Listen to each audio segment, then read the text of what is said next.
Alright, so I've spent some proper time riding the OUXI GT2000 electric dirt bike, and honestly, this thing surprised me more than I expected. First off, the looks. It's got that full dirt bike vibe, chunky frame, fat tires, and it honestly turns heads everywhere you ride it. It doesn't feel like a normal e-bike at all. Power-wise, it's running a 3000 WR peak motor, and you feel it immediately. The throttle response is quick, and on flat ground, it pulls hard. I even tried a few off-road sections, and it handled gravel and dirt way better than I thought it would for the price. The suspension is decent too. Not high-end motocross level, but it actually absorbs bumps instead of bouncing you around like cheaper e-bikes. Top speed? You're realistically looking around 30 to 35 ampere depending on rider weight, and conditions.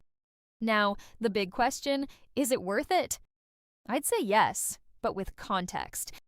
It's not a premium e-moto, but for the price, the power, range, and fun factor are seriously hard to beat. If you want something subtle, this isn't it. But if you want raw fun on a budget, the GT1000 delivers.